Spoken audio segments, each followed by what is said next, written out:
With only 6 months left on your lease, and considering your wife's conduct this evening, I'm inclined to set the new rate at today's market value. Perhaps triple your current rent? I remarked, watching the color drain from William Hartley's face, the CEO, as his recent speech about their company's forever home reverberated through the grand ballroom. His wife, Catherine, who'd spent the night ridiculing my modest attire and my charming efforts to blend in with the corporate spouses, stood frozen, her champagne glass halted mid-sip. She finally realized that the building owner she'd been urging the property manager to pester about upgrades was standing right before her. But the true perfection of the moment wasn't their stunned faces. It was my husband, David, in the corner, capturing it all on his phone with the widest smile I'd ever seen. The Hartley Industries annual gala was meant to be David's moment. After 5 years of grueling 80-hour weeks, he'd earned the title of senior vice president, and I'd splurged on a new dress for the occasion. Nothing extravagant, just a sleek black cocktail dress that fit like a dream. I'd felt so proud entering the event on his arm, until Catherine Hartley intercepted us at the door. "David," she exclaimed, air kissing his cheeks while barely acknowledging me, as if I were part of the decor. "So thrilled you could come. And this must be your wife." The pause before wife was loaded, as was her quick scan of my outfit, department store dress, last season's shoes, and a plain gold wedding band, no sparkle. "Sophia," I said, offering my hand. She took it like it might carry germs. "How lovely.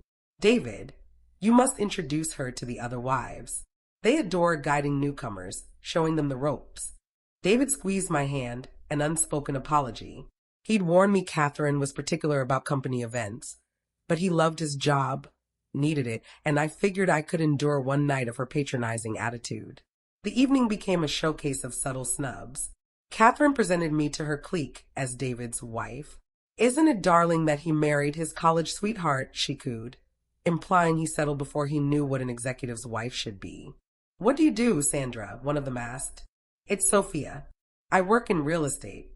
"Oh, how sweet. Residential, I assume. Helping young couples find their first homes must be so fulfilling." "Commercial, actually," I replied calmly. "Commercial." Catherine's laugh was sharp and mocking. "How bold. Does your small firm manage many properties?" "A few," I said, choosing not to mention that my small firm, Rhodes Property Group, owned 47 commercial buildings in the city, including the very venue we stood in. Why bother? They'd already pigeonholed me. The torment persisted through cocktails. Remarks about my dress, so sensible, "I love that you're not overdoing it." My hair, going natural is so courageous these days. My conversation, "It's cute how you follow business news." David was constantly pulled away for important discussions, shooting me apologetic looks from across the room. I waved him off. This was his night. I could handle the elite wives club. Then came dinner. I was placed at the wives' table, of course, while David networked at the executives' table. Catherine presided at the head, regaling everyone with tales of their lavish European getaway. We stayed at the Four Seasons, naturally. William demands a certain standard. "I'm sure you get it, Stella." "Sophia." I corrected for what felt like the 100th time. "Right. But with David's salary, I suppose you have to be more frugal with travel. There are charming local spots, though. Have you tried the state park? So budget-friendly." "We enjoyed the Maldives last month," I said evenly. "The overwater villa was lovely." Silence. Then Catherine's laugh, sharper this time. "How luxurious. David must have gotten a big bonus. Or did you use travel points?" She turned to the others. "Points make anything possible these days. William's assistant handles all our bookings. I couldn't be bothered with those reward programs." "We paid cash," I said. "I prefer not being tied to point systems." Another laugh. "Of course you did. David's so fortunate to have a thrifty wife."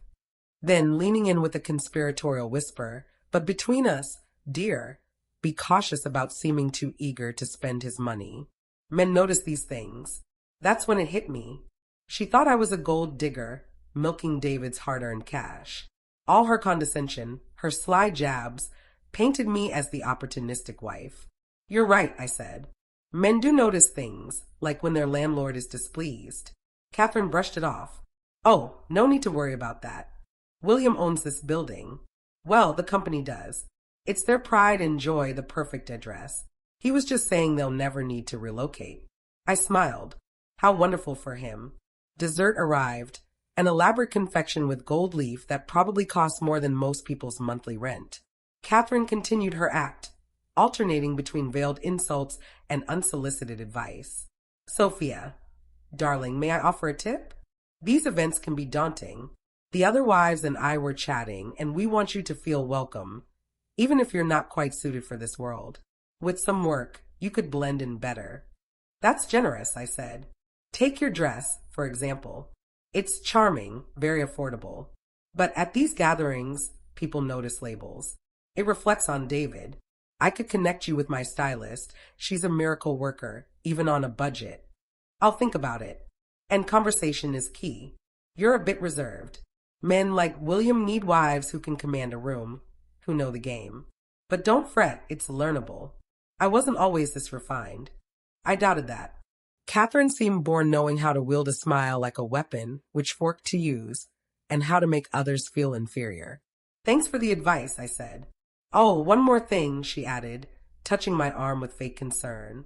I heard you mention commercial real estate earlier. A word of caution, don't exaggerate your role. The men here deal with major players, big firms.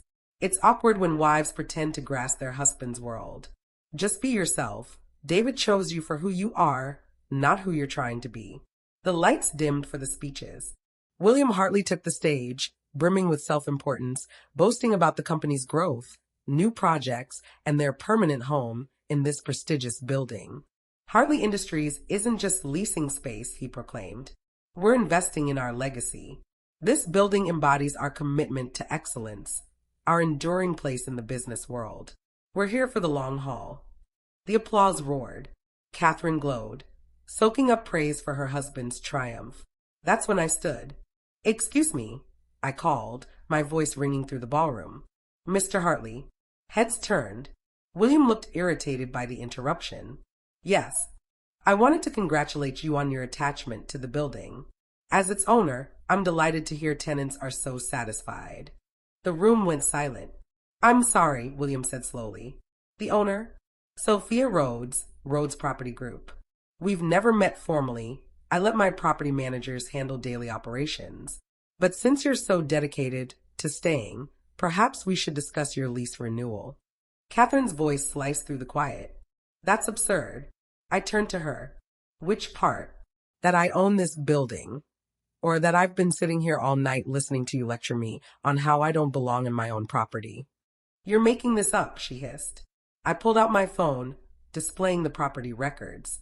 Would you like to see the deed? Or maybe the email your husband sent last month, complaining about the renovation timeline and threatening to break the lease if we didn't meet his demands. David appeared at my side, no longer filming but standing firmly with me. Sophia, William said, his arrogance gone. I had no idea. Of course not. Your wife made it clear tonight that I'm too unimportant to matter, just a little housewife chasing her husband's paycheck. I quoted her cute dress, having a husband who buys you things. Be careful about seeming too eager to spend his earnings. Don't oversell yourself. Should I go on? The other executives were already on their phones, no doubt researching Rhodes Property Group. Whispers spread. 47 properties, a net worth in the hundreds of millions, one of the city's top commercial landlords. This is a misunderstanding, William said, desperation creeping in. Catherine didn't mean she meant every word, I said, just like when she called my company little. Suggested I vacation at the state park because I couldn't afford better or offered to teach me how to fit in. I smiled at Catherine. Thank you, by the way. You've shown me exactly the kind of tenants I don't want in my buildings. You can't kick us out over a personal slight, William sputtered. Kick you out? No, but your lease is up in 6 months. Based on tonight, I'll be setting the rate at market value. You're paying $30 per square foot, a holdover from the previous owner. The current market is $90. That's triple. It is, I agreed. But as your wife pointed out, quality comes at a cost. And William, you've always insisted on a certain standard, haven't you? Catherine clutched his arm. William, do something. What would you like him to do? I asked. Show respect? Too late. Apologize? It won't change much. Admit that the woman he's been dismissing all night owns this building? That's happening now. This is unfair, she said. This is business, I replied. The same business you keep telling me I don't understand. David finally spoke. Sophia, maybe this should be handled privately. No, I said. Your boss's wife chose to humiliate me in front of everyone. The correction will happen publicly too. I turned to William. Here's the deal. You keep your current rate for the next 6 months. After that, you move out. I already have tenants ready to pay market rates and treat their landlord with professionalism. Please, William's voice broke. We've invested millions customizing this space. Our operations depend on this location. Investments you made in my building, I reminded him. Per your lease, improvements stay when you leave. The next tenants will love that executive conference room you added. William turned to David. Talk to your wife. Get her to reconsider. David smiled. With respect, sir, I don't control my wife. She's the expert here. I just work for you. Not for long if she goes through with this, William snapped. Are you threatening his job over a lease negotiation? I asked coolly. The room went quiet again. Because that's a matter for a labor review. William paled. No, that's not what I meant. Good. Then we're clear. I picked up my purse. David, I think we're finished here. One last thing, David said. He grabbed 2 champagne flutes, handed me one, and raised his voice for the room to hear. To my wife, Sophia Rhodes, who owns this building and 46 others. She built Rhodes Property Group from nothing and showed more grace tonight than anyone here. He drank, placed his glass on Catherine's table, and offered me his arm. We walked out as the room stayed silent. In the car, David burst out laughing. Did you see Catherine's face when you said you owned the building? I thought she'd collapse. Are you okay? I asked. Your job will be fine. If it comes to it, I'll find another. Honestly, I'd rather work with you. Rhodes Properties could use a CFO, right? David, I'm serious. So am I. You built an empire while I was caught up in office politics. Why stay at Hartley Industries when I could build something with you? You'd leave in a heartbeat?